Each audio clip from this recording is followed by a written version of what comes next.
A new theater group celebrates its new beginnings with a bit of a classic show. Here to tell us about the inaugural performance at River City Theater is Stephen Billy. He's the executive artistic director at River City Theater. Good morning, Stephen. Good morning. Thank you so much for having us. Thank you for being here. We're also joined by Katie Raulerson Padilla. She's the choreographer at River City Theater for the show Oliver.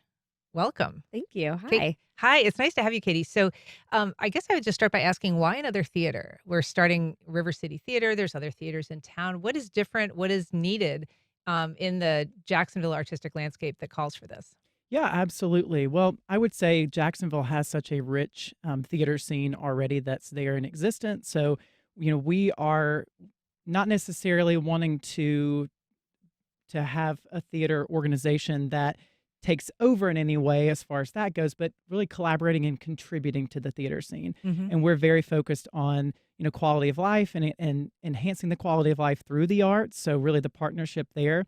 I think something that you see often in Jacksonville is, proscenium shows, and you do have some more intimate shows.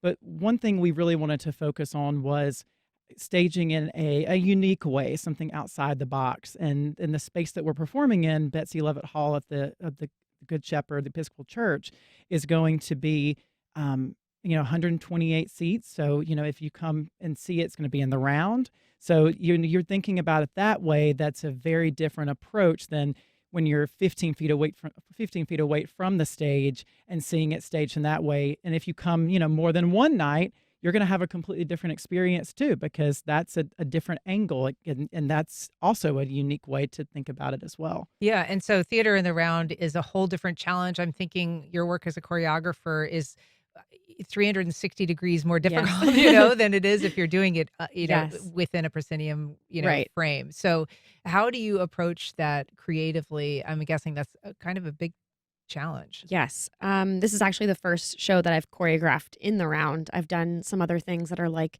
thrust or alley, which is like two sides or three sides, but there's nowhere to hide anything.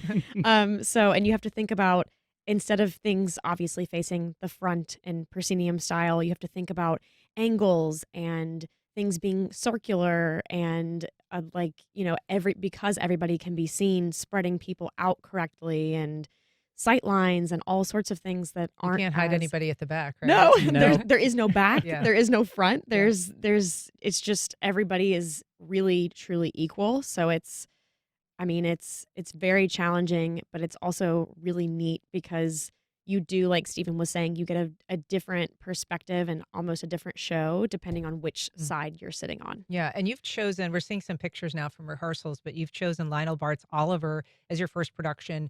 And this is ambitious, not only because of the staging, but because the cast is really large. Yeah. I think 30 or so people, We have over 30 Yeah. in the cast. and a yeah. lot of them are kids. Yes. Nearly half. So Yes.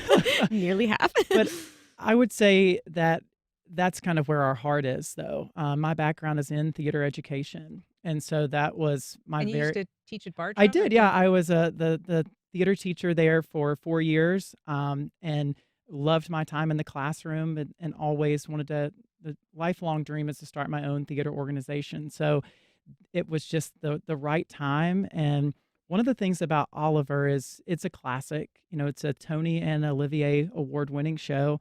There's so many memorable numbers in the show, but we really wanted to program something that was family focused and friendly. So, you can have a night out with the entire family, but also would feature young artists. Like that was something that we felt really kind of compelled and committed to. So, and we love character work. We The do. two of us, and when we're staging and thinking through things, you want it to be a fresh approach too. And we always think, okay, how could we justify including this insane prop or making this Right. zany character choice?